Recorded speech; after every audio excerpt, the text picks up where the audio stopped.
আপনার সবচাইতে দামি সম্পদটা কি? আওয়াজ দিয়ে কোন? ঈমান হলো সবচাইতে দামি নিয়ামত।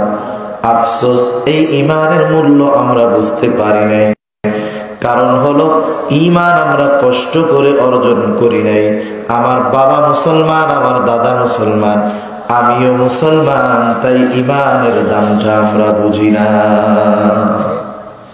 দুনিয়ার নিয়মটাও তো এরকম, যে সম্পদ ইনকাম করে, যে সম্পদ আয় করে, তার সম্পদ অপব্যয় করতে বড় কষ্ট হয়, ঠিক না? বাবা লন্ডনে থাকে, ছেলে বাড়িতে, ঠিক আছে, কিন্তু লন্ডনে যেই বাবা থাকে সেই বাবা পরিশ্রম করে টাকা উপার্জন করে, বাবার ভাঙতে যত কষ্ট, ছেলের ভাঙতে তত আরাম, ঠিক কিনা বলেন? কারণ ছেলেকে যদি বারণ করা হয় এত সম্পদ ভেঙো না, অপচয় করো না, অনেকে বলবে বাবার সম্পদ আমার জন্যই তো আমি ভাঙি। কিন্তু বাবা ওই সন্তানকে বলে, সন্তান রে, আজকে তুমি বুঝতে পারবা না, যেদিন সম্পদ উপার্জন করবা সেদিন বুঝতে পারবা সম্পদ অপব্যয় করাটা কেমন কষ্টে। যে উপার্জন করে সে বুঝতে পারে, ঠিক কিনা বলেন? আর যে ওই রকম বাপেরটা পায়, ওর নষ্ট করতে পারে না, ও তো রাজার হালতে চলে। অনুরূপ ভাবে যেই মানুষগুলা কষ্ট করে ঈমান অর্জন করেছে, কষ্ট করে ঈমান গ্রহণ করেছে, ওরা ঈমানের দাম বুঝতে পারছে, এই জন্য তাদের একদিকে দেওয়া হয়েছে গোটা দুনিয়া, আর একদিকে দেওয়া হয়েছে ঈমান। বলা হয়েছে দুনিয়া গ্রহণ করো, বাঁচবা, সম্পদও পাবা, ঈমান যদি নাও মরবা। ওই মানুষগুলা দুনিয়া লাথি মেরে দিয়েছে, জীবন দিতে তৈয়ার থেকেছে, তবু তারা ঈমান দেয় না, কারণ সে সেটার দাম বুঝতে পারছে, ঠিক কিনা বলেন? ঈমানের প্রকৃত দাম নবী আলাইহিস সালামের পরে সবচাইতে বেশি বুঝতে পারছে সাহাবায়ে কেরাম। একটা দুইটা নয়, শত শত হাজার হাজার ঘটনা আছে সাহাবাদের ঈমানের ব্যাপারে। রাসূলুল্লাহ সাল্লাল্লাহু আলাইহি ওয়াসাল্লামের সাহাবী, ইসলামের দ্বিতীয় খলিফা হযরত ওমর রাদিয়াল্লাহু তাআলা আনহুর সময় মুসলমানদের যুদ্ধ হয়েছিল রোমের সাথে। বর্তমান ইতালির রাজধানী রোম, তৎকালীন সময়ে দেশের নামই ছিল রোম। পবিত্র কোরআনুল কারীমের 21তম পারার 3 নম্বর পৃষ্ঠা একটা সূরা আছে, যেই সূরাটার নাম হলো রোম। ইতালির রাজধানী যেই রোম, সেই রোম তৎকালীন সময়ের অন্যতম পরাশক্তি ছিল।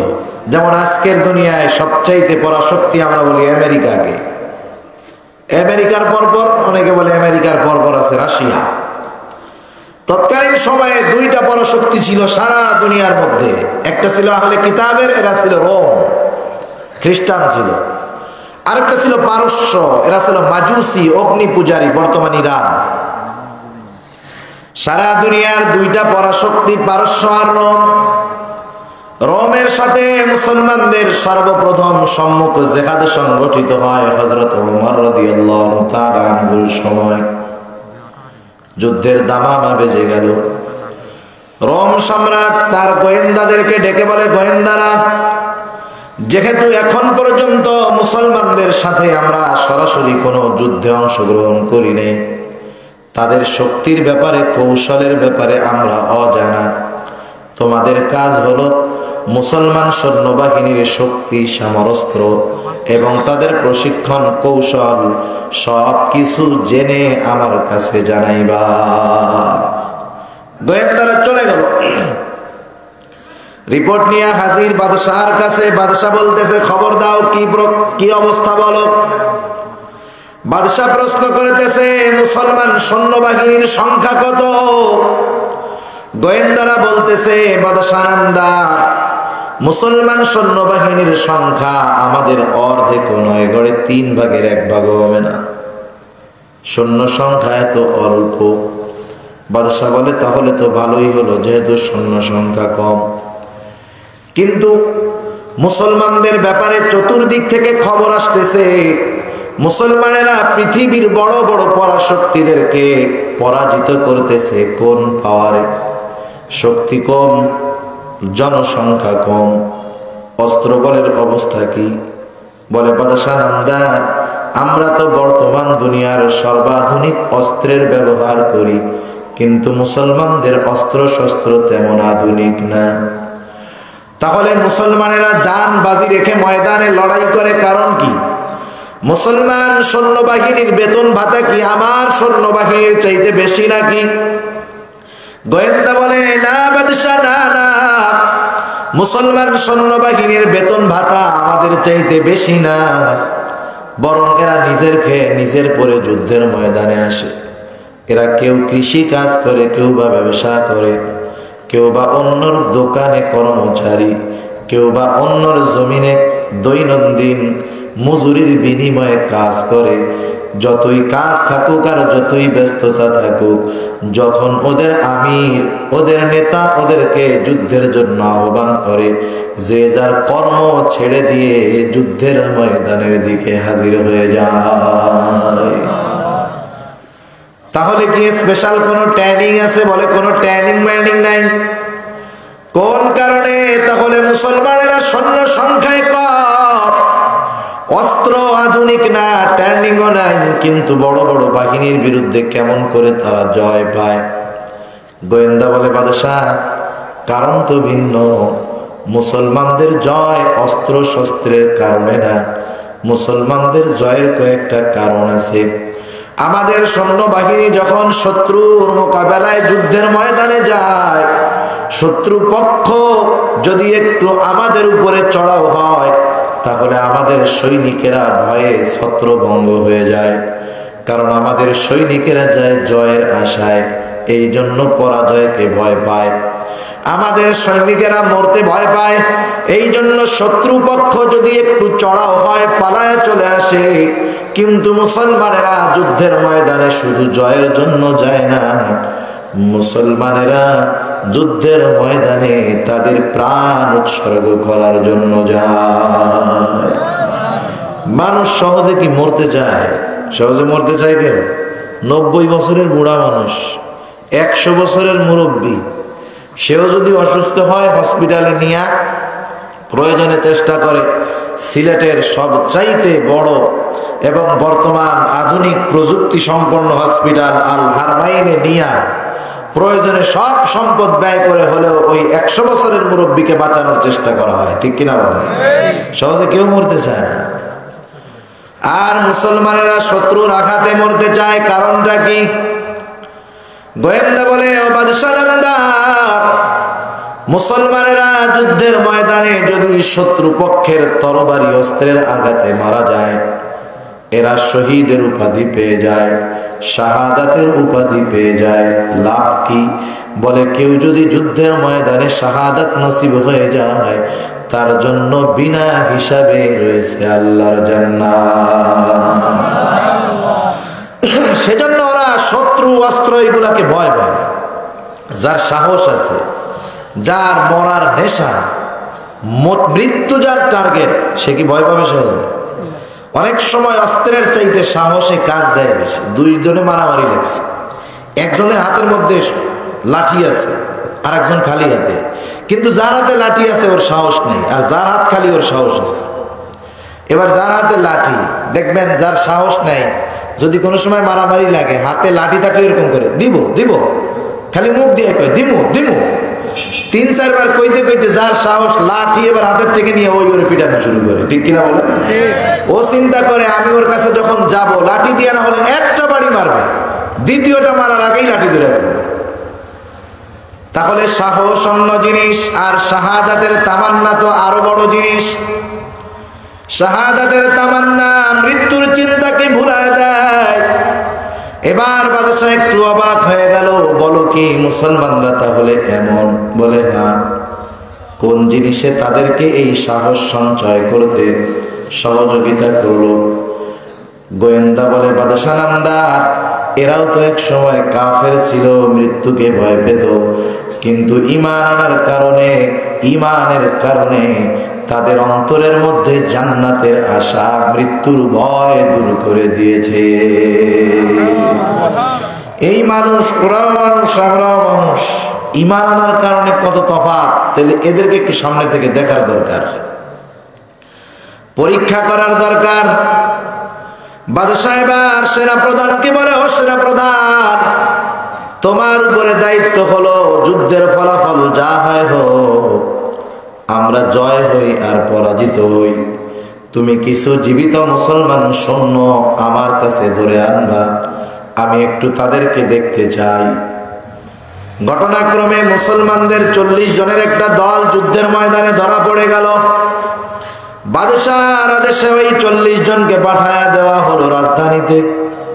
বাদশাহর কাছে খবর দেওয়া হলো, বাদশাহ নামদার, মুসলমানদের 40 জনের একটা দল আমাদের হাতে বন্দী, জেলখানায় আছে, আপনি আদেশ দিলেই হাজির করা হবে। বাদশাহ বলতেছে, ঠিক আছে, আগামী দিন সকালবেলা দরবারে হাজির করবা। সকালবেলায় দরবারে লোকজন ভরপুর, যে মুসলমানদের ইমানের পরীক্ষা হবে। বাদশাহ তার সিংহাসনে উপবেশন করলেন, তার আসনে গিয়া বসলেন, আদেশ করলেন, যাও ওদেরকে হাজির করো। 40 জন মুসলমানকে হাজির করা হলো। যুদ্ধের ময়দান থেকে যে এদেরকে আটক করা হয়েছে, এদের চেহারা, এদের পোশাক দেখে সেটা বোঝা যায় না। কারণ যুদ্ধের ময়দানে যে সৈনিকেরা থাকে, এমনি ড্রেস একরকম, যুদ্ধের সময় পোশাক আর একটু অন্যরকম থাকে।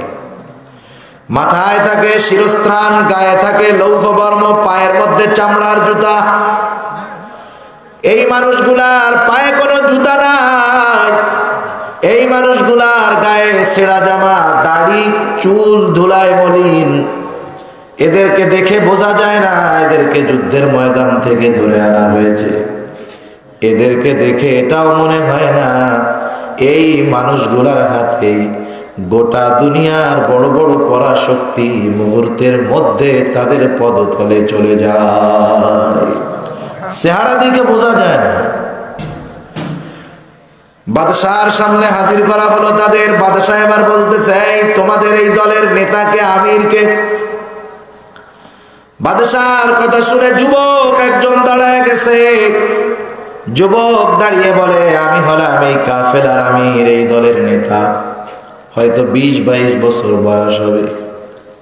20-22 বছরের যুবক, ইমানদার, যুদ্ধের ময়দানের সেনাপতি। আর এখনকার 24 বছরের যুবকটা পাবজি গেমের গ্রুপ লিডার। পাবজি গেমসের গ্রুপ লিডার, ঠিক না? ও কমান্ড করে গেমসের মধ্যে, ধর মারমা। তোমার জিন্দেগি মোবাইলের মধ্যেই শেষ, ঠিক কিনা বলো? তুমি তোমার জীবন দিবা, যৌবন দিবা, সব মোবাইলের মধ্যে দিবা। তুমিও মরবা, লাস্টে পরিবারটারেও মারবা। আব্দুল্লাহ ইবনে হুযাফা দাঁড়ায় গেছে, বলে, আমি হলাম এই কাফেলার আমির, নাম কি তোমার? যুবক বলে, আমার নাম হলো আব্দুল্লাহ ইবনে হুযাফা।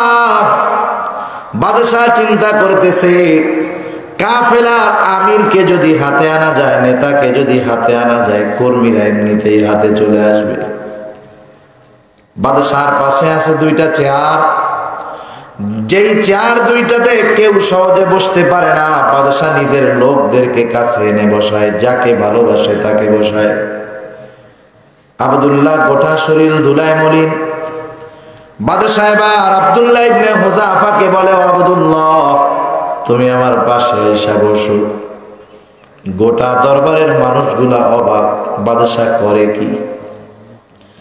একে তো সে আমাদের বিরোধী দলের লোক, আমাদের বিরুদ্ধে যুদ্ধ করতে আসছে, আমাদের হাতে বন্দী, আবার বাদশাহ তাকে আদর করে ডাইকা নিয়ে বাদশাহর পাশে বসায়। কারণটা কি? বাদশাহর মাথা টাথা কি খারাপ হয়ে গেল নাকি? বাদশাহ আব্দুল্লাহ ইবনে হুযাফাকে নিজের পাশে এনে বসাইল। অথচ তৎকালীন সময়ের বড় বড় শাসক রোম সম্রাটের পাশে বসতে পারলে সে নিজেকে দুনিয়ার সবচাইতে বড় ভাগ্যবান মানুষ মনে করত। সেই জায়গায় বাদশাহ নিজে ডেকে তার বিরুদ্ধে যুদ্ধ করতে আসছে এমন একজন লোকরে বসাইতেছে, সবার নজর তখন ওইদিকে। কি ব্যাপার, কি কাহিনী? নাকি বেটা বাদশাহে কোনো জাদু টাদু করলো, মুহূর্তের ভিতরে বাদশার অবস্থা চেঞ্জ। সবার নজর আব্দুল্লাহ ইবনে হুযাফার বাদশার দিকে। বাদশাহ এবার আব্দুল্লাহ ইবনে হুযাফার কানের কাছে মুখ নিয়ে বলে, ও আব্দুল্লাহ, আমি হলাম রোম সম্রাট, আমার পাশে বসতে পারা এটা তো বড় সৌভাগ্যের ব্যাপার। সবাই আমার পাশে বসতে পারে না, সবাইকে আমি আমার পাশে বসতে দেই না। কিন্তু আব্দুল্লাহ, তোমাকে আমার বড় পছন্দ হয়ে গেছে, তোমাকে আমার বড় ভালো লাগতেছে আব্দুল্লাহ। আমি চাই তোমার সাথে একটা মহব্বতের সম্পর্ক স্থাপন করতে ও আব্দুল্লাহ, কারণ তোমাকে আমি ভালোবাসতে চাই। কিন্তু এই ভালোবাসার মধ্যে একটা জিনিস অন্তরায় হয়ে দাঁড়ায় গেছে। তুমি যদি সেই জিনিসটা ত্যাগ করো আব্দুল্লাহ, তাহলে তো অবশ্যই তোমার সাথে আমার মহব্বতের একটা সম্পর্ক হয়ে যাবে। বাদশাহ এবার বলে, আব্দুল্লাহ, আমি রোম সম্রাট, আমি হলাম খ্রিস্ট ধর্মের অনুসারী, আমি খ্রিস্টান। আমি তো তাকেই ভালোবাসি যে হবে খ্রিস্টান। ও আব্দুল্লাহ, আমি তোমাকে তো ভালোবাসতে চাই, তুমি হলা মুসলমান, আমি হলাম খ্রিস্টান, এই জিনিসটাই বাধা হয়ে দাঁড়ায় গেছে। আব্দুল্লাহ, আমার পক্ষ থেকে তোমার জন্য প্রস্তাব, তুমি মুসলমানিত্ব ছেড়ে দাও, খ্রিস্টান হয়ে যাও। ও আব্দুল্লাহ, তাহলে তোমার সাথে আমার একটা ভালোবাসার সম্পর্ক হয়ে যাবে। ও আব্দুল্লাহ, শুধু যে ভালোবাসার সম্পর্ক হবে তা নয়। ও আব্দুল্লাহ, তুমি যদি খ্রিস্টান হও, 1 নাম্বার আমার ভালোবাসা পাইবা। 2 নাম্বার, ও আব্দুল্লাহ, তুমি আমার হাতে বন্দী, তোমাকে মুক্তি দিয়ে দেওয়া হবে। 3 নাম্বার, আমার জেলখানায় যত মুসলমান আছে, শুধুমাত্র তুমি খ্রিস্টান হয়ে যাওয়ার কারণে সব মুসলমানকে মুক্তি দিয়ে দেওয়া হবে। 4 নাম্বার, আমার ঘরে সুন্দরী ষোড়শী যুবতী একটা কন্যা আছে, এই মেয়েটাকে আমি তোমার সাথে বিবাহ দিয়ে দিব। 5 নম্বর, বিবাহের দিন আমার গোটা রোম সাম্রাজ্যের অর্ধেক আমি তোমার নামে লিখে দিব। 6 নাম্বার, আমার মৃত্যুর পরে তুমি বাকি অর্ধেকের মালিক হয়ে যাইবা, তুমি হবা বিশাল রোম সাম্রাজ্যের একচ্ছত্র অধিপতি। বাংলাদেশের মতো একটা দেশ, বাংলাদেশের 30 গুণ হবে, তার চাইতে বেশি হবে রোম সাম্রাজ্য। ভারতীয় উপমহাদেশের চাইতেও আরো বড়। ভারত, বাংলাদেশ, পাকিস্তান মিলালে যত বড় হবে, রোম সাম্রাজ্য তার চাইতে বড় ছিল। এত সুবিশাল রাজ্যের রাজা হয়ে যাবে, সম্রাট হয়ে যাবে, অধিপতি হয়ে যাবে, বিনিময়ে দিতে হবে ঈমান। আব্দুল্লাহ ইবনে হুযাফা এতক্ষণ বাদশাহর প্রস্তাব শুনতেছে। বলেন তো, ইমানদারের কাছে এই প্রস্তাবগুলা ভালো লাগবে নাকি মন্দ লাগবে? কেউ যদি আপনার আমার কাছে সে এমন কোন প্রস্তাব দেয় যা আমার জন্য কষ্টের, এইরকম প্রস্তাব যদি আমার আপনার কাছে কেউ দেয়, তাহলে তার উপরে তো মেজাজটা গরম হবে, রক্তটা গরম হয়ে যাবে, ঠিক কিনা বলেন? আর আব্দুল্লাহ ইবনে হুযাফার কাছে এমন প্রস্তাব, ঈমান বিক্রয় করে দিতে বলে, বিনিময় দিবে দুনিয়া। সাহাবারা যেই দুনিয়া ত্যাগ করে ঈমান গ্রহণ করলো, রোম সম্রাট সেই দুনিয়া দিয়া তাদের কাছ থেকে ঈমান চায়। আব্দুল্লাহ ইবনে হুযাফার ভিতরে রক্তগুলা গরম হয়ে গেছে, রক্ত টকবক করতেছে। যুবক মানুষ, শরীরের লোম কূপ দিয়ে ঘাম বের হওয়া শুরু হয়ে গেছে, লোমগুলা খাড়া হয়ে গেছে। বসে থাকা আব্দুল্লাহ ইবনে হুযাফা ক্রোধান্বিত হয়ে দাঁড়ায় থাকা আব্দুল্লাহ, বসে থাকা আব্দুল্লাহ দাঁড়ায় গেছে। বাদশার দিকে রক্ত চক্ষু নিক্ষেপ করে উচ্চ আওয়াজে জবান ছেড়ে বলতেছে, রোমের কুকুর, তুই কি দুনিয়ার বিনিময়ে আমার ঈমান কিনতে চাস? তুই শুনে রাখ, এ তো তোর সামান্য রোম সাম্রাজ্য। তুই যদি এই আমাকে গোটা দুনিয়ার মালিকও বানায় দেস, আমি আবদুল্লাহ গোটা দুনিয়ার বিনিময়েও আমার ঈমানকে তোর কাছে বিক্রয় করব না। বর মজলিসের মানুষ অবাক, এমন বড় ধমক দিল, সবাই অবাক। বাদশাহ হতবাক, কি করে খানা পানি না খাইতে দেওয়ার পর যখন দেখবি মারা যাইতে পারে, অবস্থা খারাপ, আমার কাছে এসে জানাবি। আব্দুল্লাহ ইবনে হুযাফা যুবক মানুষ, যুদ্ধের ময়দান থেকে আটক করা হয়েছে যুবককে। স্বাভাবিক আমাদের যদি 1-2 দিন খানা পানি না খাওয়া হয়, একদিন অবস্থা এমনি এটাই। যুবক মানুষ জেলখানার মধ্যে 1 সপ্তাহ খানাও নাই, পানিও নাই। 1 সপ্তাহ পার হয়ে গেছে, আব্দুল্লাহ ইবনে হুযাফা জেলের মধ্যে শুয়ে আছে, কিন্তু বোঝা যায় না বেঁচে আছে না মারা গেছে। ডাক্তার ভেতরে ঢুকলো, ঢুইকা পালস চেক করে দেখে না এখনো মরে নাই, বেঁচে আছে, কিন্তু অবস্থা খারাপ। ডাক্তার চলে গেছে বাদশার কাছে, গিয়া বলে, ও বাদশাহ, আব্দুল্লাহ ইবনে হুযাফার অবস্থা বড় করুণ, এখন যদি খানা পানি না দেওয়া হয় তাইলে যে কোনো মুহূর্তে মারা যেতে পারে। বাদশাহ বলে, যাও ওর জন্য খাবার পানি নিয়ে যাও, কিন্তু শুনো, খাবার হিসাবে নিবা শুয়ারের গোস্ত, আর পানি হিসাবে নিবা মদ মেশানো পানি। হালাল না হারাম? হারাম খাবারের একটা প্রভাব আছে। 1 নাম্বার, হারাম ভক্ষণকারী তো জান্নাতে যেতে পারবে না। নবী আমার বলেন, লা ইয়াদখুলুল জান্নাতা জাসাদুন গুদিয়া বিল হারাম।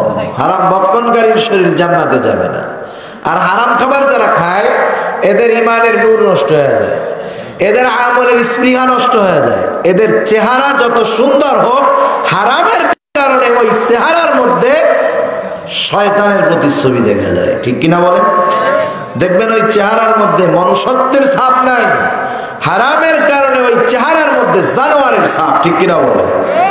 আর যারা হালাল খায়, এরা যতই কালো হোক, যতই দুর্বল হোক, স্বাস্থ্য যত নষ্ট হোক, হালাল খাবারের প্রভাব ওই কালো চেহারার মধ্যে কেমন জানি ঈমানের নূর চমকায়। ঠিক কিনা বলেন? সেজন্য হারাম খাইলে ঈমানের নূর কমে যায়, আমলের স্পৃহা নষ্ট হয়ে যায়, গুনার কাজের দিকে ধাবিত হওয়া সহজ হয়। বাদশা চিন্তা করছে, যদি হারাম খাওয়ানো যায় হয়তো দুর্বলতা বাড়বে। ডাক্তার খানা পানি নিয়ে গেছে আব্দুল্লাহ ইবনে হুযাফার কাছে, ডাক দিয়ে বলে, ও আব্দুল্লাহ, এতটা দুর্বল আব্দুল্লাহ, খানা না খাইতে খাইতে জবাব দিল, ঠোঁট নড়ে কিন্তু শব্দের আওয়াজ বের হয় না, এতটা দুর্বল। ডাক্তার বলতেছে, আব্দুল্লাহ, তোমার জন্য খানা পানি আনা হয়েছে, তোমার অবস্থা কিন্তু বড়ই করুণ, এখন যদি তুমি খানা পানি না খাও তাইলে তোমার জন্য বড় ক্ষতির কারণ হতে পারে। তোমার জন্য খানা পানি পাঠানো হয়েছে, তবে শুনে নাও, তোমার জন্য যেই খাবার এবং পানি আনা হয়েছে, খাবার হলো শুয়ারের গোস্ত আর পানি হলো মদ মেশানো পানি। যদিও কথা বলার আওয়াজ নাই, ঠিক শুনতে তো পারতেছে। ঠিক কিনা বলে?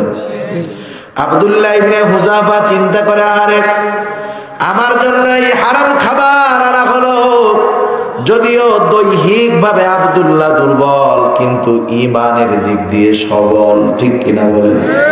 কারণ ঈমানদারের ঈমান আনার কারণে তার প্রতি যত জুলুম করা হয়, তার ঈমান দুর্বল হয় না, বরং ঈমানের পাওয়ার আরো বাড়তে থাকে। হযরতে বেলাল রাদিয়াল্লাহু তাআলা আনহু, বেলাল রাদিয়াল্লাহু তাআলা আনহু ঈমান আনার কারণে যখন তার উপরে অত্যাচার বাড়ায় দেওয়া হলো, অত্যাচার যত বাড়ে, বেলালের জবান দিয়ে আল্লাহর নাম তত বেশি বেশি বের হয়। সেজন্য খাবারের শক্তি একরকম, ঈমানের শক্তি আর একরকম। ঠিক কিনা? আব্দুল্লাহ ইবনে হুযাফার যদিও পেটে খাবার নাই, কিন্তু ঈমানের পাওয়ার ঠিক আছে। যে আব্দুল্লাহ একটু আগে ক্ষুধার যন্ত্রণায় কথা বলতে পারে না, সেই আব্দুল্লাহ ঈমানি শক্তিতে বলিয়ান হয়ে হুঙ্কার ছেড়ে বলতেছে, ডাক্তার এগুলা আমার সামনে থেকে সরায় ফেল।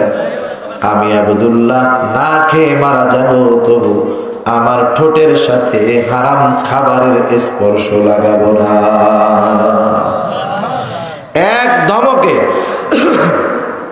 ডাক্তার চলে গেছে আমার বাদশার কাছে, যায় বলে, বাদশাহ এ কোন জাতের মানুষ বুঝতে পারলাম না, এক সপ্তাহব্যাপী খানা নাই, শারীরিক অবস্থায় এতটা দুর্বল, কিন্তু যখন বললাম শুয়ারের গোস্ত আর মদ মেশানো পানি শ্রবণ করার সাথে সাথে এমন ধমক দিল, খাইল তো না, বলে জীবন গেলেও খাবে না।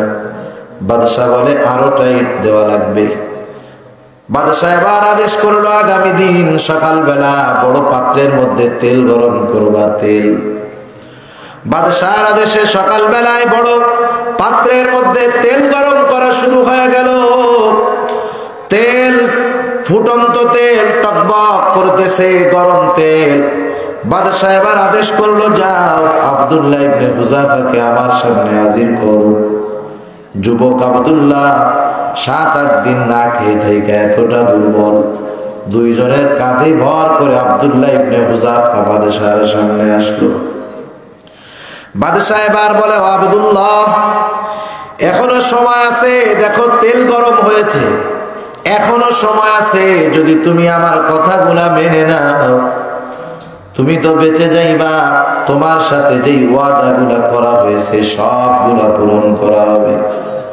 আব্দুল্লাহ ইবনে হুযাফা তার কথার উপরে অনড়, বলে, বাদশাহ আমি আব্দুল্লাহ জীবন দিতে তৈয়ার, তবু ঈমান দিব না। বাদশাহ আর একটু কঠোর হলেন, একজনকে আদেশ করলো, যাও জেলখানার থেকে একজন যুবক মুসলমান কয়েদিকে ধরে আনো। বাদশাহর আদেশে একজন সুদর্শন ইমানদার যুবককে ধরে আনা হলো। বাদশাহর ইশারায় ওই ফুটন্ত তেলের মধ্যে যুবককে ফালায় দেওয়া হলো। মুহূর্তের ভিতরে হাড্ডি থেকে মাংসগুলো আলাদা হয়ে গেল। শাহাদাতের অমীয় সুধা পান করলো যুবক। বাদশাহ বলে, আব্দুল্লাহ এখনো সুযোগ আছে, তুমি যদি আমার কথা মেনে নাও তাহলে বেঁচে যাইবা, আর দুইজনে ধরে আব্দুল্লাহকে তেলের দিকে নিয়ে যায়। আব্দুল্লাহর চোখ দিয়ে পানি পড়া শুরু হয়ে গেছে। ওই দুইজন ভাবছে আব্দুল্লাহ মনে হয় ভয় পেয়ে গেছে, মৃত্যুর ভয় অন্তরের মধ্যে চলে আসছে। আত্মীয় স্বজন পরিবার পরিজনের জন্য মনে হয় মায়া লাগতেছে, জীবনের জন্য মনে হয় মায়া লাগতেছে। ওরা একজন গিয়া বাদশাহর কাছে বলে, ও বাদশাহ আব্দুল্লাহ তো কান্না করতেছে, মনে হয় এইবার প্রস্তাব দিলে আপনার কথাটা মেনে নিবে। বাদশাহ এবার বলে, আব্দুল্লাহ দাঁড়াও, তোমার কি মৃত্যুর ভয় হয়, পরিবার পরিজনের কথা মনে হয়, এই জন্য কি তুমি কান্না করো নাকি আব্দুল্লাহ? বলে, না বাদশাহ, না না, মনে রাখো ইমানদার কখনো মৃত্যুর ভয়ে কান্না করে না, কারণ এই মৃত্যু ইমানদারদের জন্য হাদিয়া, ঠিক কিনা বলেন? কারণ ইমানদার মুসলমান খুব ভালো মতো জানে এই মৃত্যু হলো এমন একটা পর্দা, এই পর্দার উপরে জান্নাত আর এপারে দুনিয়া। ইমানদার মৃত্যু নামক পর্দা যখন উঠে যাবে, মালাকুল মাউত তার রূহ নিয়ে যাবে, দুনিয়া থেকে স্থানান্তরিত হয়ে ইমানদার আল্লাহর জান্নাতের বাসিন্দা হয়ে যাবে। আর যদি সেই মাউত শাহাদাতের মাউত হয়, এর চাইতে উত্তম কিছু আছে নাকি? আর শাহাদাতের মাউত হলো সবচাইতে উত্তম মাউত। হযরত ওমর রাদিয়াল্লাহু তাআলা আনহু সেই জন্য দোয়া করতেন, আল্লাহুম্মা রযুকনা শাহাদাতান ফি সাবিলিক ওয়াজআল মাউতি বিবালাদি রাসূলিক। আল্লাহর কাছে বলতেন, আয় আল্লাহ, আপনি আমাকে শহীদ মৃত্যু দান করেন, আপনার রাস্তায় আমাকে আপনি শহীদ হিসাবে কবুল করেন, আমার মৃত্যুটা রাসূলের জমিনে, রাসূলের ভূমিতে দেন।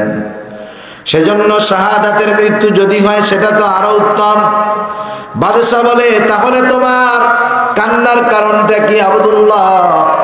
আব্দুল্লাহ বলে, ও বাদশাহ, আমার আল্লাহ আমাকে একটা মাত্র জীবন দিয়েছে, একটা মাত্র জীবন।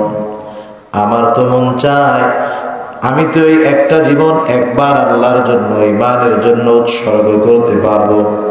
আমার তো মন চায় আমার আল্লাহ আমাকে শত শত জীবন দিবে, আর এই শত শত জীবন আমি শত শতবার ঈমানের জন্য কোরবান করে দিব।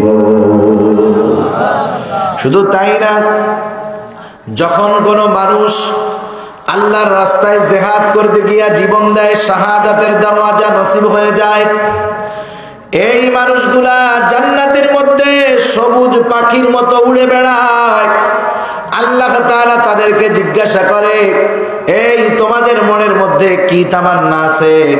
তোমাদের কি কোনো কিছুর অভাব আছে নাকি? বলে, না আল্লাহ, না না, আপনি কত নিয়ামত দিয়েছেন, তোমাদের কি কি আর কিছু মনে চায় নাকি?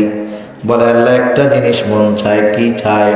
বলে, আল্লাহ আবার যদি আপনি দুনিয়ায় পাঠায় দিতেন, আপনার জন্য ঈমানের জন্য জিহাদ করতাম, শহীদ হতাম, এটাই মনে চায়, অন্য কিছু আর মনে চায় না।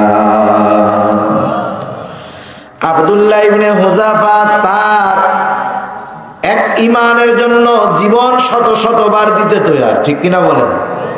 আর আমরা এক জীবন বাঁচানোর জন্য ঈমানকে শত শতবার বেচতে তৈরি, আছে না? ঈমানের ব্যবসায়ী আমাদের বাংলাদেশে কম নেই, সকাল বিকাল ঈমান বেচে, আছে না নাই? ও যদি ওইটার দাম বুঝতো, জীবন দিত, তবু ঈমান দিত না, ঠিক কিনা বলে? অথচ ঈমানের জন্য সাহাবায়ে কেরামের কেমন অবস্থা? সাহাবায়ে কেরামের সম্পর্কের মাধ্যম ছিল ঈমান। ঈমানের জন্য তারা নিজের বাবাকে দুশমন বানাইছে, ঈমানের জন্য আবার নিজের বাবার খুনিকে বন্ধু বানায় ফেলছে। একজন সাহাবী তার বাবারে হত্যা করে ফেলছে, একজন লোক জাহেলিয়াতের সময়। হত্যাকারী পালায় গেছে, বাবা তো মারা গেছে, ছেলে প্রতিজ্ঞাবদ্ধ হয়েছে, যতদিন বেঁচে থাকি যেথায় আমি আমার বাবার হত্যাকারীকে পাই, আমার পিতৃ হত্যার প্রতিশোধ আমি নিয়েই ছাড়বো। এবার এই যে বাবা মারা গেছে, তার ছেলেটা মুসলমান হয়ে গেল। হঠাৎ একদিন একটা বাজারের মধ্যে দেখে ওর বাবার খুনি পেছন দিক দিয়ে গিয়া তরবারিটা নিয়া বাবার খুনির গর্দানের উপরে ধরছে। এবার বলতেছে, ওই তুই পালাবি কোথায়? এতকাল পালাইছিলি, আজকে আমার পিতা হত্যার প্রতিশোধ তোর থেকে গ্রহণ করব। এবার লোকটা পেছন দিক দিয়ে ঘুরে দেখে, আয় রে, তো সেই লোক যার বাবাকে আমি হত্যা করেছি। বলেন তো, এই অবস্থায় হত্যাকারীর অন্তরের মধ্যে পানি আছে নাকি? ও চিন্তা তো করবে আজকে শেষ, আজকে আর কে বাঁচাবে?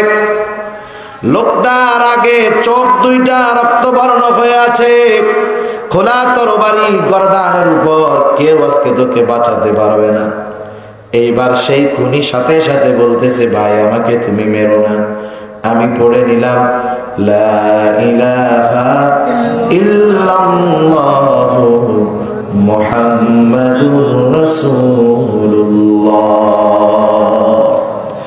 এতকাল আমি কাফের ছিলাম, এখন ইমানদার হয়ে গেলাম, আজকে থেকে আমি ইমানদার হয়ে গেলাম।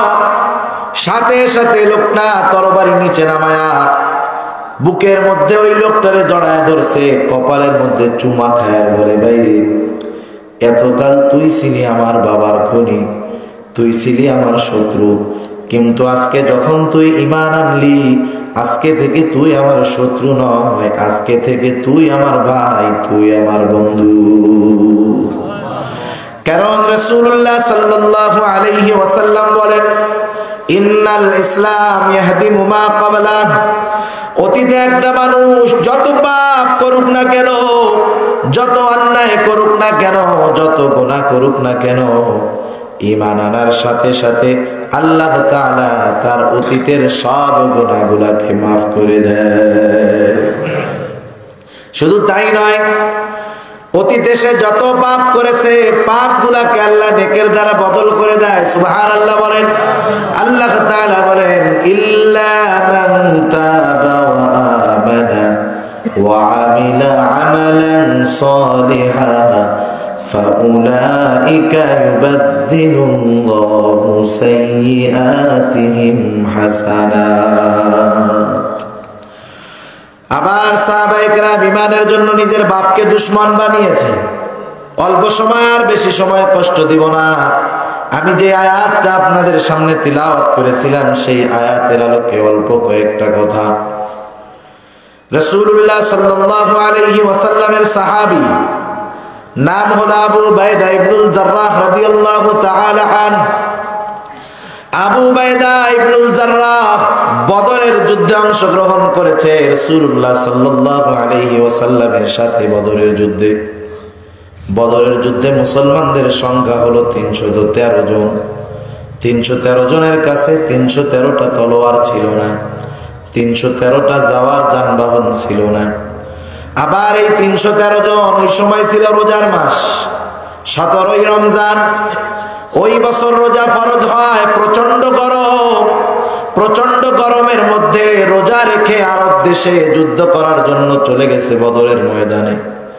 এই 313 জনের কাছে আধুনিক অস্ত্র ছিল না, কিন্তু এই 313 জনের কাছে ঈমানের এমন শক্তি ছিল যেই শক্তি দিয়া গোটা দুনিয়ার বড় বড় শক্তিকে মুহূর্তের মধ্যে পরাজিত করা সম্ভব ছিল। এই 313 জনের একজনের নাম হলো আবু উবাইদা ইবনুল জাররাহ রাদিয়াল্লাহু তাআলা। আবু উবাইদা যুদ্ধের ময়দানে গেছে, যায় দেখে তার বাবার নাম জাররাহ। জাররাহ ছিল কাফের। বাপ জাররাহ কাফেরদের পক্ষে, মুসলমানদের বিপক্ষে যুদ্ধ করার জন্য আসছে।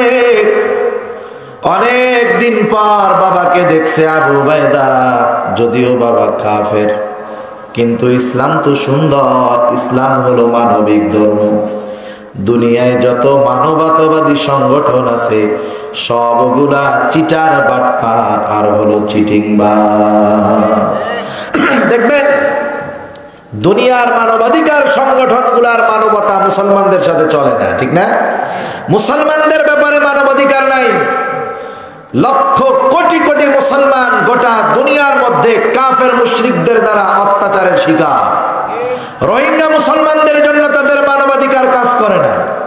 আফগানের মুসলমানদের জন্য মানবাধিকার কাজ করে না। ফিলিস্তিনের মুসলমানদের জন্য মানবাধিকার কাজ করে না। সিরিয়ার মুসলমানদের জন্য তাদের মানবাধিকার নাই, কারণ কাফেররা মুসলিমদেরকে মানুষ মনে করে না, ঠিক কিনা বলেন? এটাই বাস্তবতা। আমরা যত কিছুই মনে করি না কেন, কাফেররা বাস্তবে এরকম। আর ইসলাম হলো পূর্ণাঙ্গ মানবতার ধর্ম।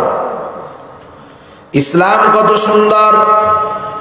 ইসলাম বলে তোমার মা বাবা যদি কাফেরও হয়, তোমার মা বাবা যদি মুশরিকও হয়, সন্তান তুমি ঈমানদার, তোমার মা বাবা কাফের, এই কারণে কখনো তুমি মা বাবার সাথে খারাপ আচরণ করতে পারবে না।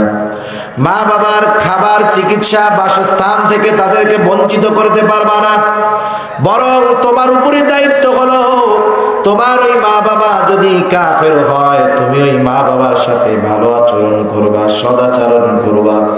শুধু তাই নয়, রাসূলুল্লাহ সাল্লাল্লাহু আলাইহি ওয়াসাল্লামের অনেকগুলা হাদিস আছে এই ব্যাপারে। আল্লাহ তাআলা কি বলে আমরা একটু জানি। কষ্ট হইতেছে? আল্লাহ তাআলা কি বলে দেখেন। আল্লাহ বলেন, ওয়া ইন জাহাদাকা আলা আন তুশরিকা বিমা লাইসা লাকা বিহি ইলম ফালা তুতি'হুমা ওয়া সাহিবহুমা ফিদ দুনিয়া মা'রুফা। আল্লাহ তাআলা বলেন, তোমার মা বাবা যদি তাদের অজ্ঞতার কারণে আমি আল্লাহর সাথে তোমাদেরকে শিরক করতে বলে, শিরক হলো সবচাইতে বড় অন্যায়। আল্লাহ তাআলা বলেন, ইন্নাশ শিরকা লাযুলমুন আযীম।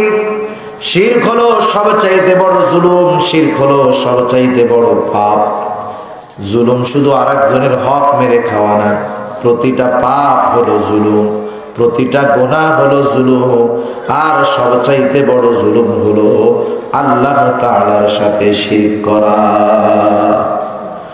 কেউ যদি আল্লাহর সাথে শিরক করে আল্লাহ কেমন বেজার হয়? আল্লাহ বলেন, ইন্নাল্লাহা লা ইয়াগফিরু আন ইউশরাকা বিহি ويغفر ما دون ذلك لمن يشاء আল্লাহ তাআলা বলেন, আল্লাহ তাআলা চান, যদি চান যার গুনাহ আল্লাহ তাআলা চান ক্ষমা করে দিবেন।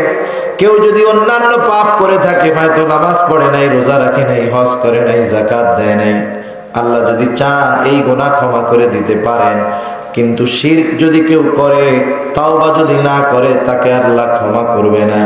শিরকের গুনাহ করলো, তাওবা করলো না, তার ঠিকানা হয়ে যাবে চিরস্থায়ী জাহান্নাম। আল্লাহর সাথে শিরক করা সবচাইতে বড় পাপ। আল্লাহ সবচাইতে বেশি বেজার হয় কেউ যদি আল্লাহর সাথে শিরক করে। যেই কাজ করলে আল্লাহ বেজার হয়, সেই কাজ করার আদেশ যদি কেউ করে, আদেশদাতার উপরে আল্লাহ বেজার হবে না? অবশ্যই হবে। যে করবে সে যেমন পাপী, যে শিরকের আদেশ দিবে সেও ওই রকম পাপী। এখন দেখুন, যেই আল্লাহ শিরক করলে এত বেজার হয়, সেই আল্লাহ কি বলতেছে? বলে, দুনিয়ার মানুষ, তোমার মা বাবা যদি তাদের অজ্ঞতার কারণে আমি আল্লাহর সাথে শিরক করার জন্য জোর জবরদস্তি করে, কি তোমরা করবা? আল্লাহ তাআলা দুইটা ফর্মুলা দিলেন। কয়টা? জবান খুলে কোন? আরো জোরে বলেন, কয়টা? এক নাম্বার, আল্লাহ বলেন ফালা তুতিউহুমা, যখন তারা আদেশ করবে শিরকের, তুমি তাদের এই আদেশের আনুগত্য করবা না। আদেশ করছে করার জন্য তুমি করবা না। কারণ কি? নবী আমার বলেন, লা তাআতা লিমাখলুকিন ফি মাসিয়াতিল খালিক, খালেকের নাফরমানি করা যাবে না মাখলুকের আনুগত্য করতে গিয়া। মাখলুকের আনুগত্য করা জায়েজ নাই, যেই আনুগত্য তার মধ্যে খালেকের নাফরমানি আছে, অর্থাৎ যেই কাজ করলে আল্লাহ বেজার হয়, এমন কাজের আদেশ যদি কেউ করে, সেই আদেশ মান্য করা যাবে না। সেটা যে করে করুক। ডোনাল্ড ট্রাম্প করলে মান্য করা যাবে? বাইডেন করলে মান্য করা যাবে? মান্য করা যাবে না। প্রথম আদেশ, মা বাবার এই আদেশের আনুগত্য করবা না। এখন তো মা বাবা শিরক করতে বলছে, মেজাজটা তো গরম হবে, কিন্তু সাবধান, মেজাজ যত গরম হোক, মা বাবার উপরে চড়াও হওয়া যাবে না, গরম কথা বলা যাবে না, ধমক দেওয়া যাবে না। কি করবা? আল্লাহ বলেন, ওয়াসাহিবহুমা ফিদ দুনিয়া মারুফা, ওই মা বাবার সাথেও সদাচরণ করতে হবে। সুবহানাল্লাহ। একজন মা বাপ যদি শিরক করতে বলে, তাও মা বাবার সাথে খারাপ আচরণ করা যাবে না। আদেশ কার? কিন্তু আমাদের দেশে মানুষ ছোটখাটো বিষয় নিয়ে মা বাবাকে ধমক দেয়। দেয় কি দেয় না? মা বলতেছে, বাবা ওঠ, ফজরের নামাজটা পড়। ছেলে বলে, না, পরে পড়বো, আল্লাহ আগে এটা দিক, এরপরে পড়বো। আছে না নাই? মা বাবারে ধমক দেওয়া যাবে? আল্লাহ বলেন, ওয়ালা তানহারহুমা, মা বাবাকে কখনো ধমক দিবা না। কাফের হইলেও ধমক দিবা না। সেই মা বাবাকে যদি কেউ ভালোবাসে আর মা বাবা যদি কাফের হয়, গুনাহ আছে নাকি? গুনাহ নাই। গুনাহ আছে? গুনাহ নাই। আবু উবাইদা বাবাকে দেখা অন্তরের মধ্যে মহব্বত জাগ্রত হয়ে গেছে।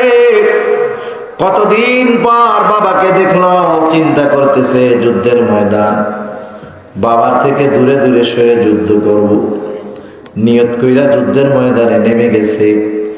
আমরা তো কর্মের নিয়ত করতে পারি ঠিক, কিন্তু নিয়ত পূরণের তৌফিক দেন কে?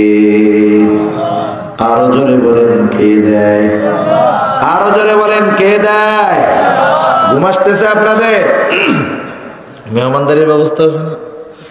হ্যাঁ, আল্লাহর নাম নিতে যায় যে বলবে যে আমার কষ্ট হয়েছে, তাকে 3 প্যাকেট দিবেন আমার পক্ষ থেকে, 3 গুণ। ঠিক আছে? এই তো, কেউ যদি বলে যে আমার খিদা লাগছে, আল্লাহর নাম কইতে কষ্ট হয়েছে, তার 3 প্যাকেট। এরকম কেউ আছেন আল্লাহর নাম নিতে কষ্ট হয়? এবার কেউ বলবে যে কেউ নাই, হুজুর এরকম 30 প্যাকেটের দরকার নেই।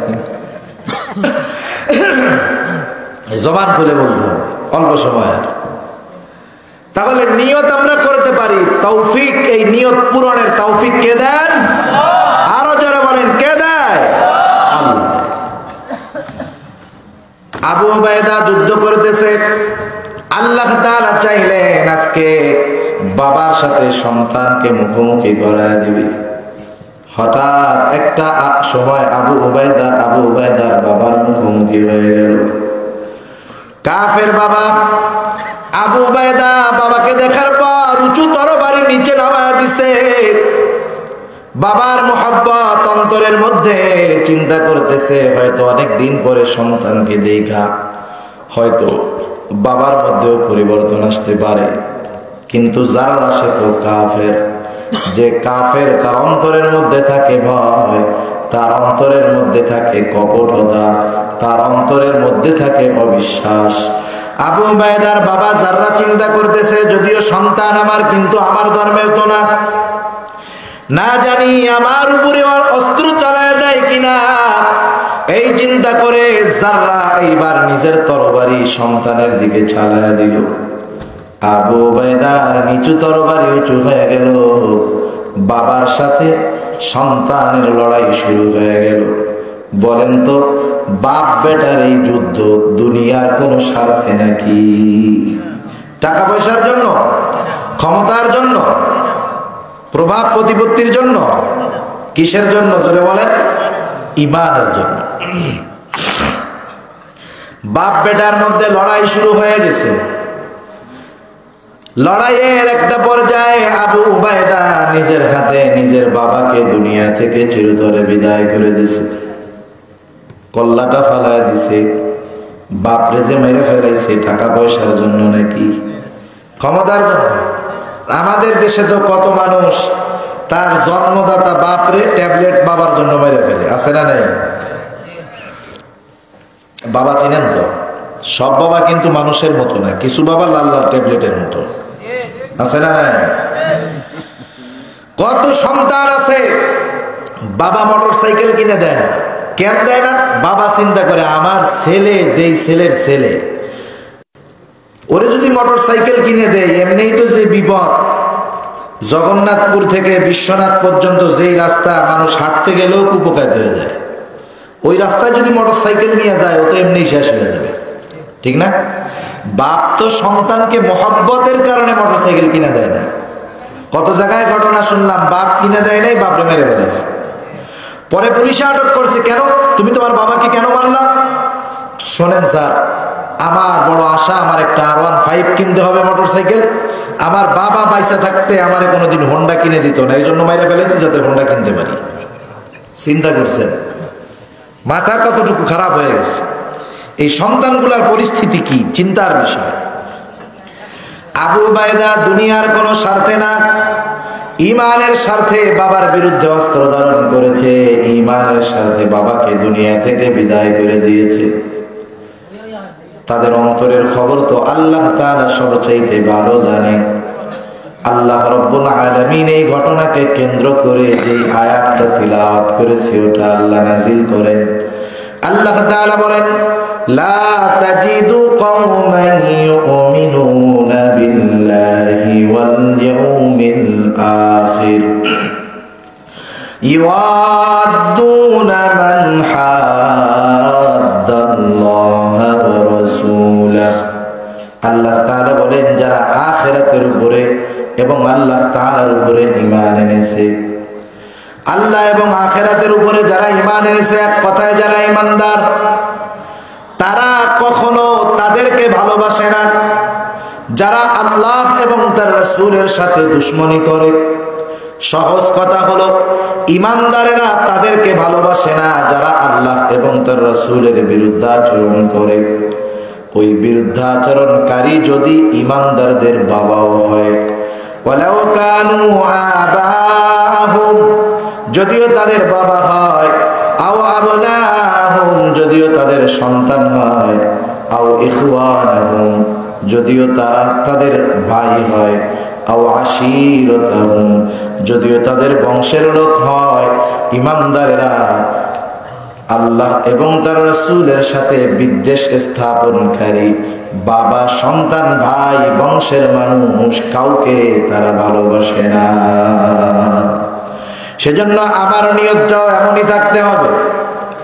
আমার বাবা যদি ইসলাম এবং মুসলমানদের দুশমন হয়, বাবার সাথে সম্পর্ক নাই, ঠিক কিনা বলেন?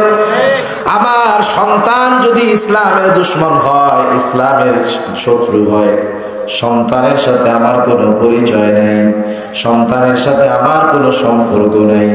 ভাইয়ের জন্য জীবন দিতে তৈরি থাকবো, কিন্তু সেই ভাই যদি আল্লাহ এবং তার রাসূলের বিরুদ্ধে যায়, ভাইয়ের সাথে কোনো সম্পর্ক নেই।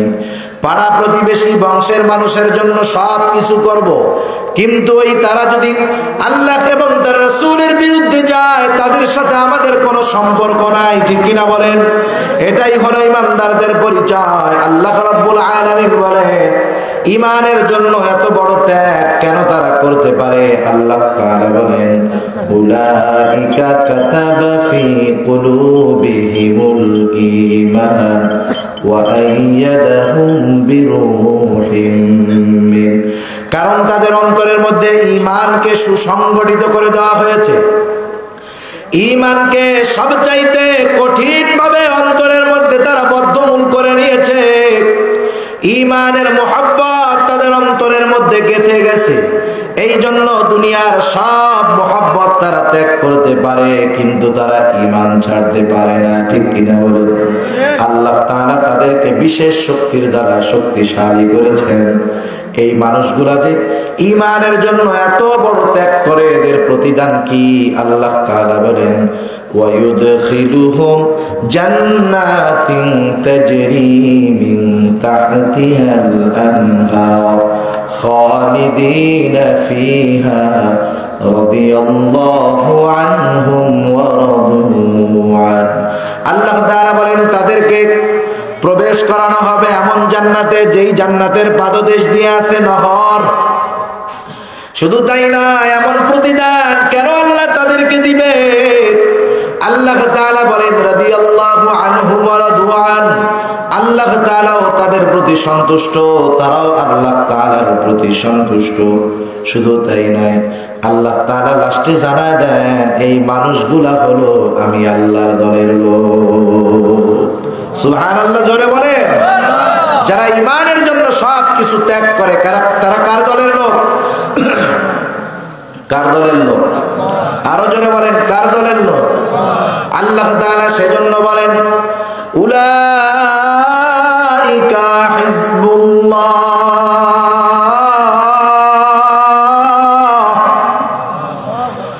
আলা ইন্না হিজবাল্লাহি হুমুল মুফলিহুন।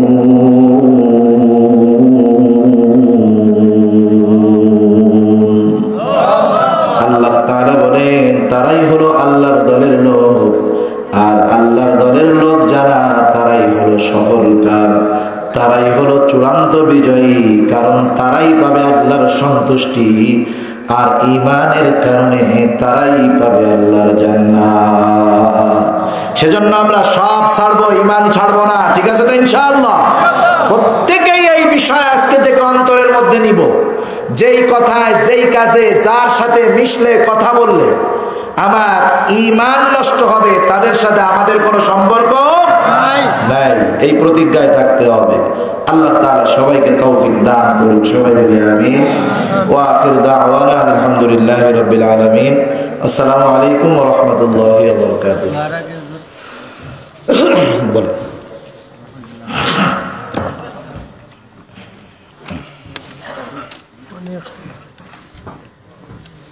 এমনি তো বেশি মিষ্টি হয়েছে, আরো মিষ্টি দিছে।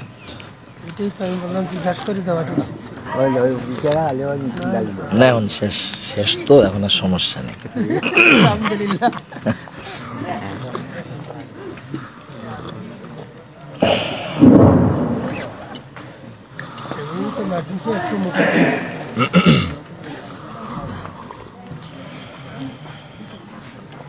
সম্মানিত উপস্থিতি, আমরা আজ পক্ষ থেকে পঞ্চম বার্ষিক তাফসীরুল কুরআন মাহফিল সফলভাবে সমাপ্তি করতে যাচ্ছি। যাদের অর্থায়নে দেওঘর যুব সংঘের এই পঞ্চম বার্ষিক তাফসীরুল কুরআন 2021 অনুষ্ঠিত হতে যাচ্ছে। আমি তাদের নাম ঘোষণা করছি। দেওঘর প্রবাসী যুবসংঘের সভাপতি জনাব মোহাম্মদ শামীম খান, আমেরিকা প্রবাসী। উনি আমাদেরকে এই বছর মাহফিলের জন্য দিয়েছেন 1 লক্ষ টাকা। জনাব মোহাম্মদ আকবর হোসেন ও আকমল হোসেন দিয়েছেন 25,000 টাকা। জনাব মোহাম্মদ বাবুল মিয়া লন্ডন প্রবাসী দিয়েছেন 17,000 টাকা। জনাব মোহাম্মদ নিজামুদ্দিন লন্ডন প্রবাসী দিয়েছেন 15,000 টাকা। জনাব মোহাম্মদ জালাল আহমদ লন্ডন প্রবাসী দিয়েছেন 15,000 টাকা। জনাব মোহাম্মদ সেলিম আহমদ লন্ডন প্রবাসী দিয়েছেন 15,000 টাকা। জনাব মোহাম্মদ রকিব আব্দুল রকিব আজাদ লন্ডন প্রবাসী দিয়েছেন 15,000 টাকা। জনাব মোহাম্মদ দুলু মিয়া আমেরিকা প্রবাসী দিয়েছেন 15,000 টাকা। জনাব মোহাম্মদ রানা মিয়া লন্ডন প্রবাসী দিয়েছেন 15,000 টাকা। জনাব হাজি আব্দুল গফুর সাহেব দিয়েছেন 10,000 টাকা। জনাব মোহাম্মদ জুয়েল আহমদ ফ্রান্স প্রবাসী দিয়েছেন 10,000 টাকা। জনাব মোহাম্মদ আব্দুল হোসেন ফ্রান্স প্রবাসী দিয়েছেন 10,000 টাকা। জনাব মোহাম্মদ আব্দুল জহুর ফ্রান্স প্রবাসী দিয়েছেন 5,000 টাকা। মুহাম্মদ রুকেয়া বেগম ও মুহাম্মদ রহিমা বেগম লন্ডন প্রবাসী দিয়েছেন 10,000 টাকা। জনাব মোহাম্মদ রুবেল মিয়া দুবাই প্রবাসী পুরস্কার ও লিমিটেডের জন্য দিয়েছেন 6,000 টাকা। জনাব মোহাম্মদ আখতার মিয়া ইন্ডিয়ার কাজ দিয়েছেন 5,000 টাকা। জনাব মোহাম্মদ রায়হান মিয়া লন্ডন প্রবাসী দিয়েছেন 2,000 টাকা।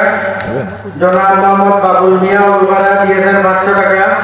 জনাব মোহাম্মদ দুলাল মিয়া দেওঘর উত্তরপাড়া দিয়েছেন 500 টাকা। তাছাড়া আমাদের আমেরিকা ও লন্ডন প্রবাসী সবাই নিজেদের কাছে বিশেষভাবে দোয়া চেয়েছেন। আর আমাদের গ্রামের সদ্য প্রয়াত জনাব মরহুম জনাব দুলাল মিয়া ও জনাব আখতার মিয়া সাহেবের জন্য তাদের পরিবারের পক্ষ থেকে বিশেষভাবে দোয়ার অনুরোধ করা হয়েছে। এবারে আমরা এবারে হুজুরের দোয়ার মাধ্যমে আমাদের আজকের মাহফিলের সমাপ্তি হবে ইনশাআল্লাহ।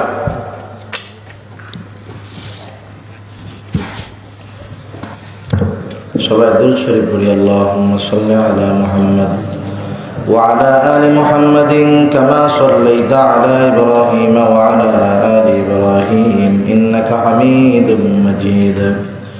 আল্লাহুম্মা বারিক আলা মুহাম্মাদিন ওয়া আলা আলি মুহাম্মাদ কামা বারাকতা আলা ইব্রাহিম ওয়া আলা আলি ইব্রাহিম ইন্নাকা হামিদুম মাজিদ।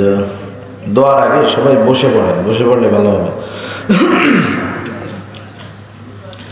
আলহামদুলিল্লাহি রাব্বিল আলামিন ওয়াল আকিবাতু লিল মুত্তাকিন والصلاة والسلام على خير خلقه محمد وعلى آله وأصحابه أجمعين. ربنا ظلمنا أنفسنا وإن لم تغفر لنا وترحمنا لنكونن من الخاسرين. ربنا آتنا في الدنيا حسنة وفي الآخرة حسنة وقنا عذاب النار.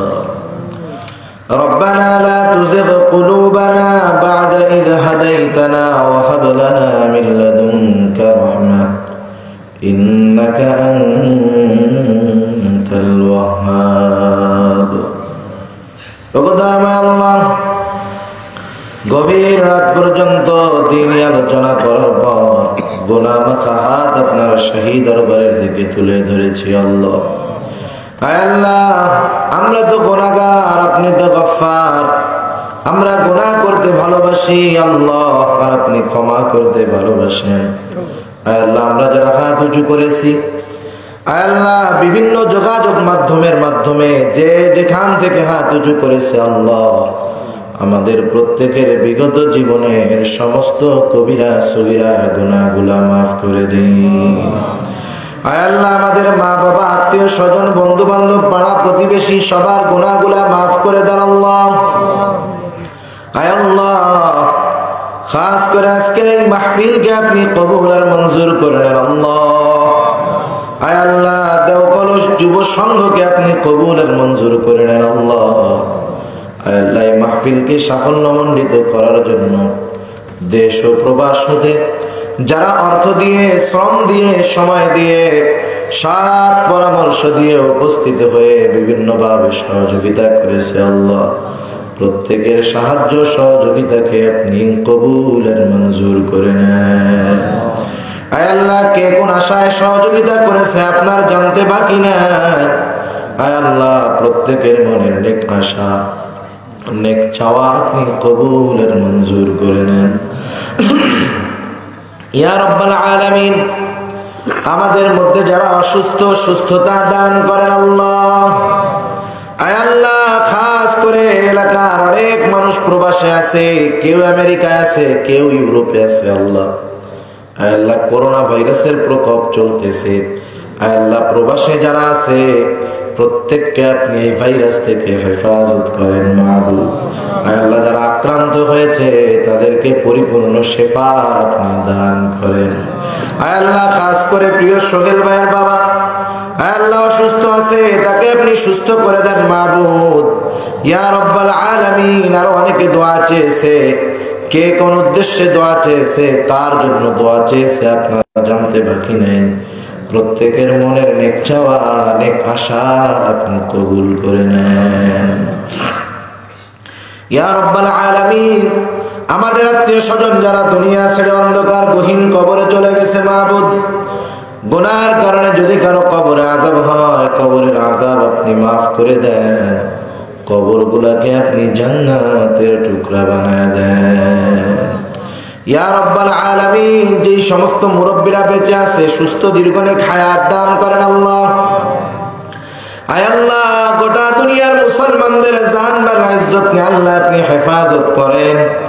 আয় আল্লাহ, জালেমদেরকে হেদায়েত দেন।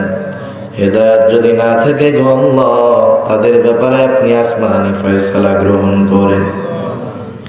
ইয়া রাব্বাল আলামিন, আমরা যারা হাত উঁচু করেছি, আমাদের মধ্যে হয়তো অনেকের মা নাই, অনেকের হয়তো বাবা নাই, অনেকের হয়তো মা আছে বাবা নাই, বাবা আছে মা নাই। অনেকে হয়তো নিজের হাতে মোহাব্বতের মা বাবাকে কবরে শোয়া রাখছে গো আল্লাহ। মা বাবা কত বড় নিয়ামত, যার নাই সে বুঝতে পারে মা বাবা কত বড় নিয়ামত। আয় আল্লাহ, মা বাবা হলো দোয়ার খনি। আয় আল্লাহ, দুনিয়ার মধ্যে অকৃত্রিম ভালোবাসা যেই মা বাবা সন্তানকে বাসে, আয় আল্লাহ, যেই বাবা সন্তানের খুশিতে বাবা খুশি হয়ে যায়, যেই মা কত কষ্ট করে সন্তানকে 10 মাস 10 দিন পেটে ধারণ করে, আয় আল্লাহ, কত পরিশ্রম কত কষ্ট করে প্রতিটা মা তার সন্তানকে লালন পালন করে আল্লাহ। আয় আল্লাহ, ওই মোহাব্বতের মা মোহাব্বতের বাবা অন্ধকার কবরের মধ্যে শুয়ে আছে আল্লাহ।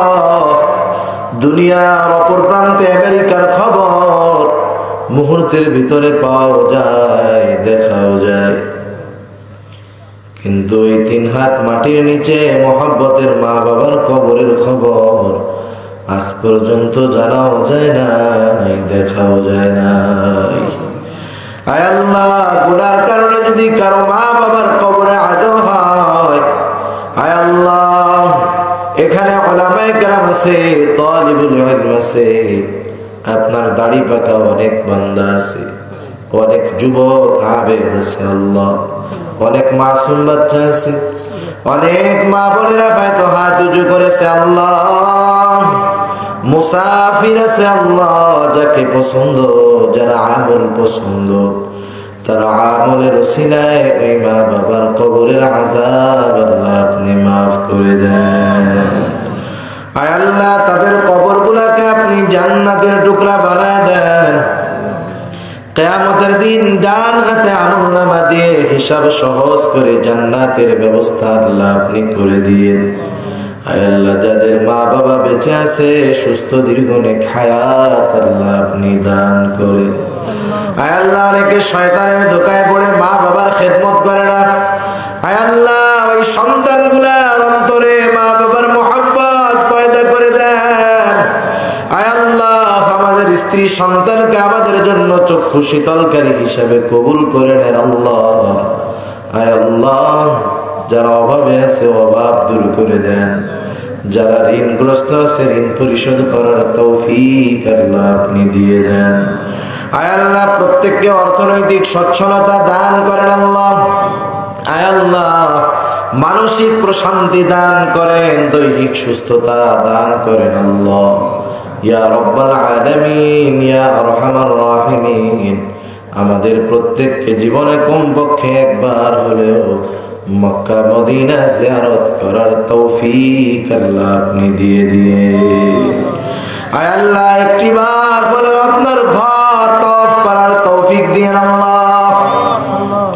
আয় আল্লাহ হজরে আসওয়াদে একবার হলেও চুম্বন করার সুযোগ আল্লাহ আমাদেরকে দিয়েন।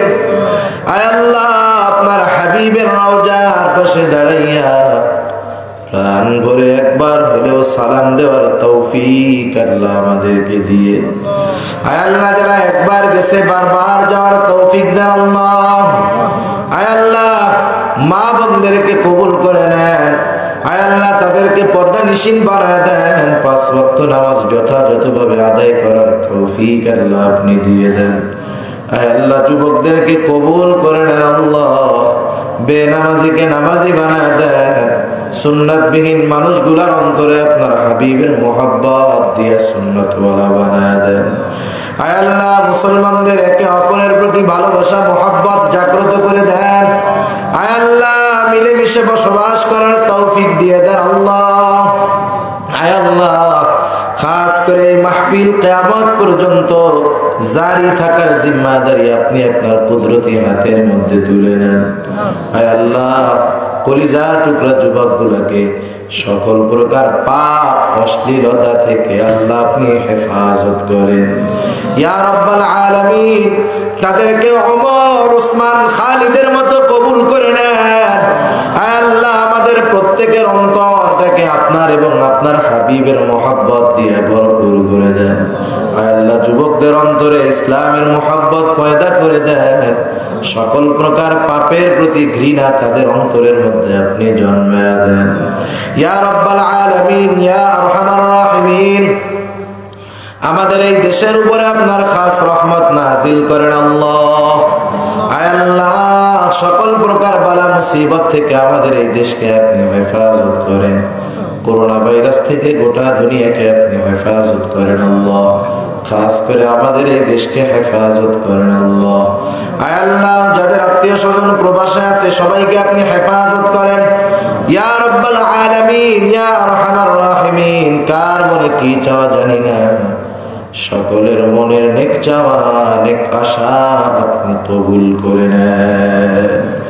আয় আল্লাহ মালাকুল মউত প্রত্যেকের কাছে মৃত্যুর পরওয়ানা নিয়ে হাজির হবে মাবুদ। আয় আল্লাহ এই দুনিয়া একদিন ছেড়ে যেতে হবে।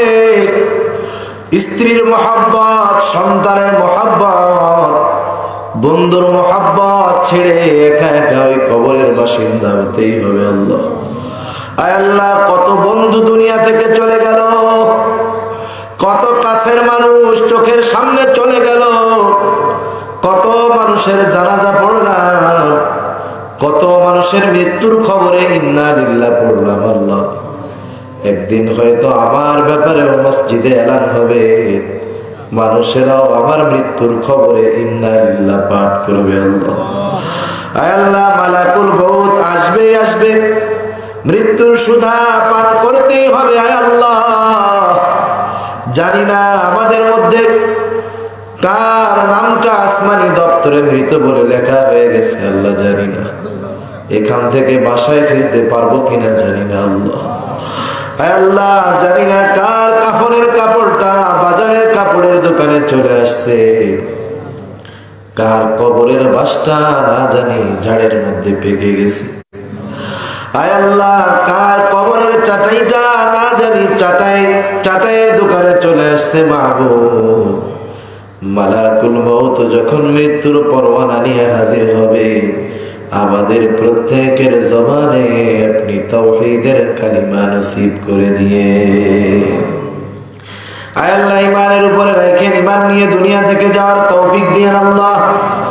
আয় আল্লাহ সর্বোপরি শেষ চাওয়া আমাদেরকে সকল প্রকার কল্যাণ দান করেন, সকল প্রকার অকল্যাণ থেকে আপনি আমাদেরকে হেফাজত করেন।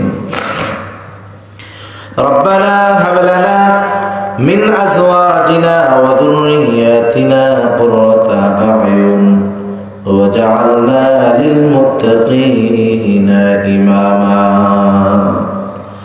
رب ارحمهما كما ربياني صغيرا رب ارحمهما كما ربياني صغيرا اللهم وفقنا لما تحبه وترضى من القول والعمل والفعل والنية والهدي إنك على كل شيء قدير وصلى الله تعالى على خير خلقه محمد وعلى آله وأصحابه أجمعين آمين برحمتك يا أرحم الراحمين.